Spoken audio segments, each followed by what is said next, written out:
नमस्कार, मी अश्विनी पुरी. DS news 24 मध्ये आपल्या सर्वांचं स्वागत. बघणार आहोत बातमीचा सविस्तर आढावा.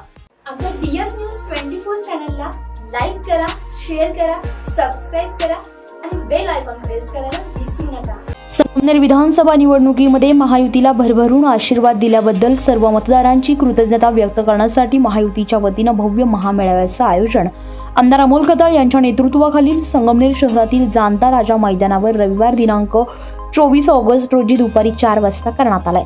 यावेळी आमदार अमोल खताळ यांच्या जनसंपर्क कार्यालयाचं उद्घाटन शिवसेना पक्षाचे मुख्य नेते उपमुख्यमंत्री एकनाथ शिंदे तसेच राज्याचे जलसंपदा तथा पालकमंत्री राधाकृष्ण विखे पाटील यांच्या हस्ते होणार आहे.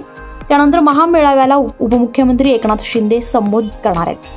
विधानसभा निवडणुकीनंतर उपमुख्यमंत्री एकनाथ शिंदे प्रथमच संगमनेर तालुक्यात येणार असल्यानं त्यांच्या स्वागताची जय्यत तयारी महायुतीच्या वतीनं करण्यात आली आहे. संगमनेरमध्ये पुणे नाशिक महामार्गावर त्यांच्या स्वागतासाठी खास स्वागत कमानी तयार करण्यात आल्या. तसेच महामार्गावर महायुतीचे झेंडे लावण्यात आल्यामुळे अवघं संगमनेर शहर भगवेमय झालंय. तसेच जाणता राजा मैदानावर महामेळावा होणार असताना भव्य सभामंडप उभारणीची तयारी सुरू आहे. सभामंडपामध्ये मान्यवरांची खास स्टेजची तयारी सुरू आहे. यासाठी महायुतीचे कार्यकर्ते दिवसरात मेहनत घेत आहेत. तसेच जाणता राजा मैदानावर सभास्थळी आमदार अमोल खताळ यांनी पाहणी करून तयारीचा आढावा घेतलाय.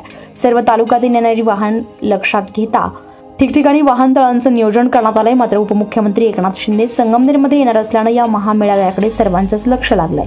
DS न्यूज 24 साठी अश्विनी पुरी, संगमनेर. अशाच नवनवीन घडामोडी पाहण्यासाठी पाहत रहा DS न्यूज 24. तोपर्यंत मी अश्विनी आपली रजा घेते. नमस्कार.